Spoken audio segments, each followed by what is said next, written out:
The Mecklenburg Declaration of Independence is many things to many people, while at the same time, it's an enigma. For some, the Meck Dec, as it's commonly known, is a solid, codified Declaration of Independence by this community in Charlotte and Mecklenburg County that rejects the tyranny and authority of the Crown of England. For some, it's merely a spirit of independence that sprang from this community in part from its Scotch-Irish Presbyterian heritage. And for others, it's a bitter reminder of the greatest American tragedy, the antithesis of independence, of enslavement. First of all, and the biggest challenge is, the actual document no longer exists.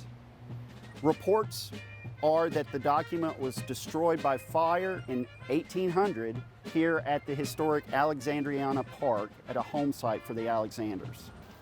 So while the Mecklenburg Declaration as a document no longer exists, we do know on May 31st of 1775, the Mecklenburg Resolves were formally adopted by this community at the corner of Trade and Tryon in the old courthouse for Mecklenburg County. For those of you that can envision the state flag of North Carolina, there are two dates listed. One of those is May 20th of 1775. So I say if it's on the state flag, it must be real. The major players involved, those that were involved in the Meck Dec and the story of the Meck Dec were, according to the custom of the time, white, relatively wealthy men that were making these decisions to pursue independence. Names that the community would recognize are Alexander, a last name Avery, of which a county is named after, Brevard, Davidson, Graham, even Irwin. These were all names of some of the 25 folks that were involved in the signing of the Mecklenburg Declaration and/or the Resolves.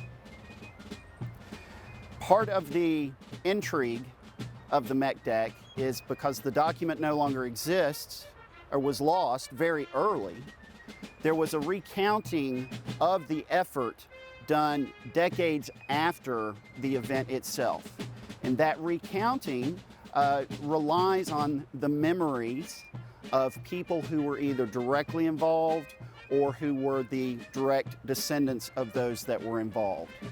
And so then the story becomes a little bit cloudy based on what actually happened.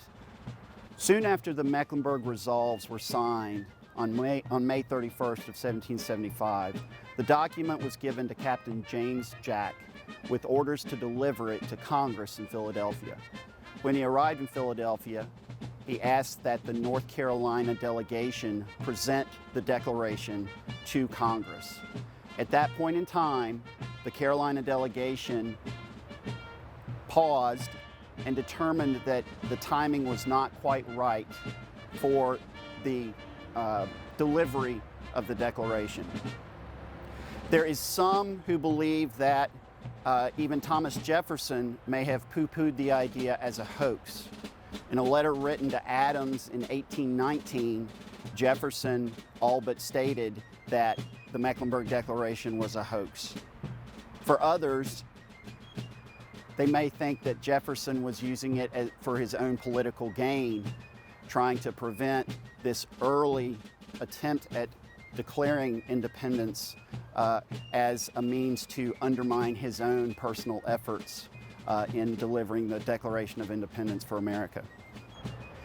Even though the Mecklenburg Declaration may be controversial to some and may be fully legitimate for others, at the core of it, it is a reason to celebrate the emergence of this nation as free and independent. And that should also at the same time give us an opportunity to pause and reflect on the greatest American tragedy that we are continuing to heal from, that of enslavement and the profits and the power that were garnered by some on the backs of so many.